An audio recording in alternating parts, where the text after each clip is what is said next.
নমস্কার বন্ধুরা, আমি টুসিস কিচেনে সবাইকে সাদর আমন্ত্রণ জানিয়ে শুরু করছি আজকের রেসিপি। আমার আজকের রেসিপি দুধ গোকুল পিঠা।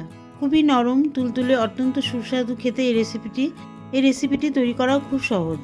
রেসিপিটি পুরোটা দেখার পর ভালো লাগলে অবশ্যই আমার চ্যানেলটিকে লাইক, কমেন্ট ও সাবস্ক্রাইব করে আর নোটিফিকেশান বেল আইকনটা অবশ্যই অল ক্লিক করে রাখবেন নতুন নতুন রেসিপির নোটিফিকেশানের জন্য। দুধ গোকুল পিঠার জন্য প্রথমে পুর তৈরি করে নেব। এর জন্য গ্যাসে একটি ফ্রাইং প্যান বসিয়ে দিয়েছি। ফ্রাইং প্যান বসিয়ে দেওয়ার পরে গ্যাসের হিট লো করে দিয়েছি। দিয়ে দিচ্ছি 1 বাটি নারকেল কোড়া। একটি খুন্তি দিয়ে নারকেলের কোড়া একটু ভেঙে প্যানের চারপাশে ছড়িয়ে দেব।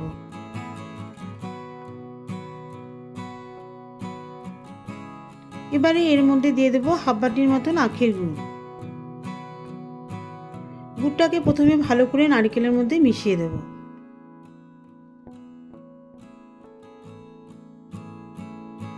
গুড় ভালো করে মিশিয়ে দেওয়ার পরে 3-4 মিনিট ধরে অনবরত নাড়তে থাকবো। আর এই পুরটা আমি গুড় দিয়ে করছি, এটা চাইলে চিনি দিয়েও করতে পারেন। আর এই গুড়ের পরিমাণটা যে যেমন মিষ্টি খান সেই পরিমাণ অনুযায়ী দেবেন। আমি এখানে খুব বেশি পরিমাণ দিইনি, যেহেতু আমি খুব বেশি কড়া মিষ্টি পছন্দ করি না, সেই জন্য অল্প মিষ্টি হবে সেরকম পরিমাণে গুড় দিয়েছি। গুড়টা যখন সামান্য গলে মিশে যাবে এই সময় দিয়ে দেব খোয়া ক্ষীর। খোয়া ক্ষীর এখানে আমি 1 টেবিল চামচ দিয়েছি। আমি এখানে খোয়া ক্ষীর ব্যবহার করছি যেহেতু আমার কাছে আছে। যদি খোয়া ক্ষীর না থাকে তাহলে পাউডার দুধ দিতে পারেন। ঘরে সাধারণত আমরা চা খাওয়ার জন্য পাউডার দুধ রাখি, মনে করলে পাউডার দুধও ব্যবহার করতে পারেন।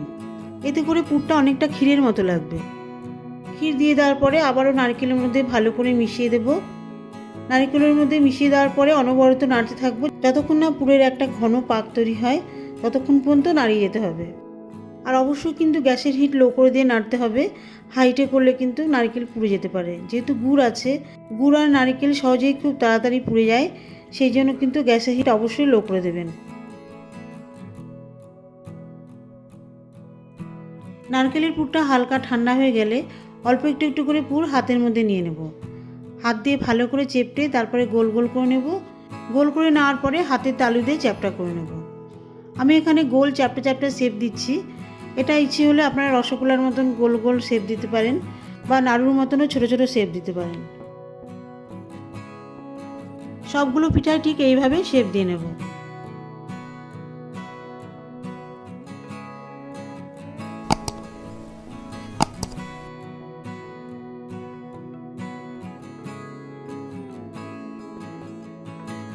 পরবর্তী স্টেপে পিঠার জন্য একটা ব্যাটার তৈরি করে নেব। এর জন্য একটা বড় বোল নিয়েছি। এর মধ্যে দিয়ে দিচ্ছি 1.5 কাপ মতন চাল গুঁড়ো। চাল গুঁড়ো আমি এখানে সেদ্ধ চাল নিয়েছি। আর ছোটো কাপে প্রায় 1 কাপ মতন ময়দা দিয়ে দিয়েছি। এর সঙ্গে খুব সামান্য পরিমাণ লবণ দিয়ে দিচ্ছি। এই সব কিছু একটা চামচ দিয়ে প্রথমে ভালো করে মিশিয়ে নেব।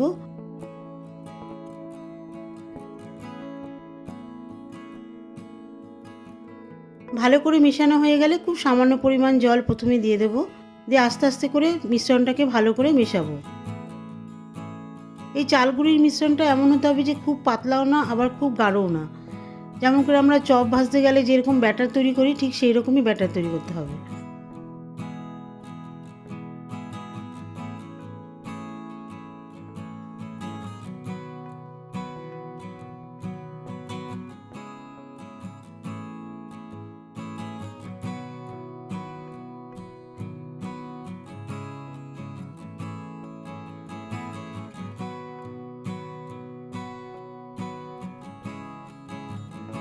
তো বন্ধুরা দেখুন, খুব সুন্দর একটা ব্যাটার তৈরি করে নিয়েছি। এবারে এর মধ্যে একটা একটা করে পিঠা দিয়ে দেবো।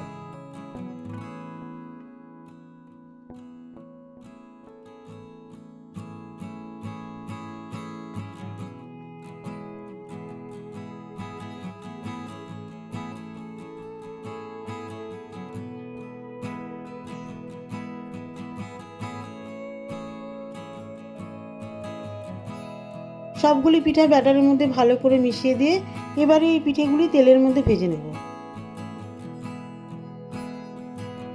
একটা ননস্টিক কড়াইয়ে পরিমাণ মতন সাদা তেল দিয়ে দেব।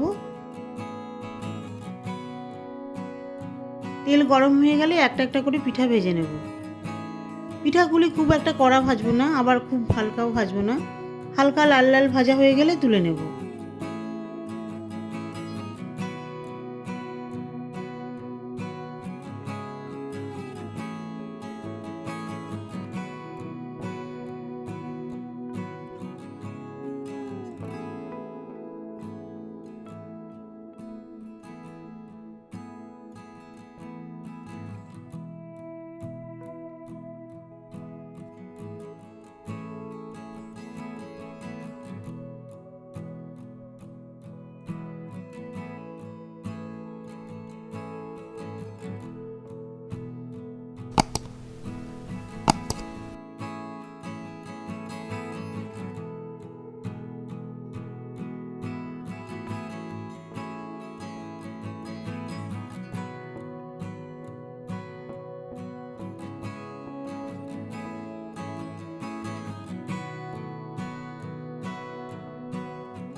সবগুলি পিঠা হালকা ভেজে তুলে নেওয়ার পরে এবারে এর পরের স্টেপে চলে যাব।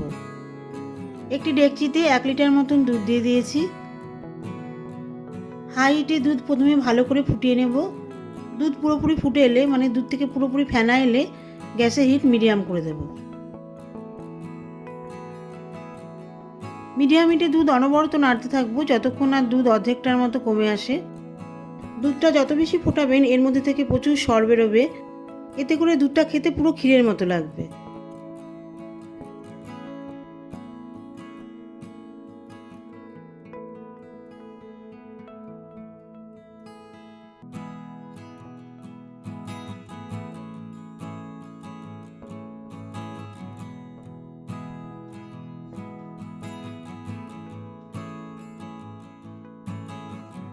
তো বন্ধুরা দেখতে পাচ্ছেন দুধটা অনেকটা কমে গেছে। প্রথমে দেখুন কতটা উপরে ফেনার দাগ ছিল, এখন অনেকটা দুধ কমে গেছে।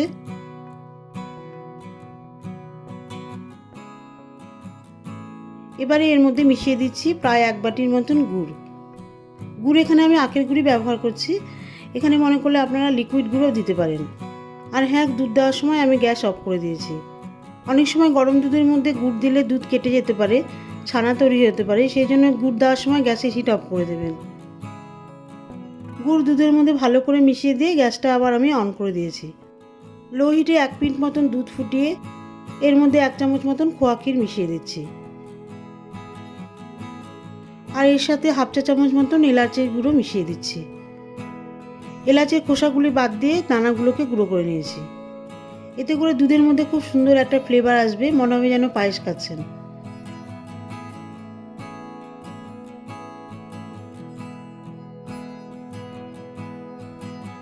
এলাচি গুঁড়ো ভালো করে মিশিয়ে দেওয়ার পরে একটা একটা করে পিঠা এর মধ্যে দিয়ে দেবো।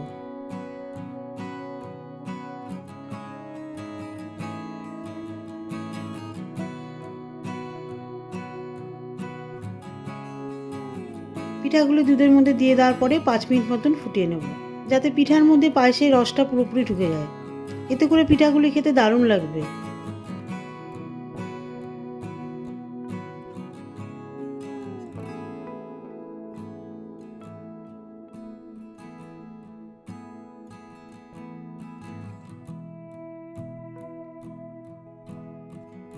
তো বন্ধুরা পিঠাগুলি দেখুন একটু বড় বড় হয়ে গেছে, এবারে গ্যাস অফ করে দিচ্ছি। তো বন্ধুরা দুধ গোকুল পিঠা পুরোপুরি কমপ্লিট, এবারে প্লেটে সার্ভ করব। এইভাবে নিজেরাই বাড়িতে তৈরি করে দুধ গোকুল পিঠা খান, অপূর্ব লাগবে। আর এখন তো শীতের সিজন, এই সময় এই পিঠা খেতে দারুণ লাগবে। দেখা হবে পরবর্তী ভিডিওতে নতুন কোনো রেসিপি নিয়ে। ভালো থাকবেন, সুস্থ থাকবেন, আর আমার চ্যানেলটিকে লাইক, কমেন্ট ও সাবস্ক্রাইব করে আমার পাশে থাকবেন।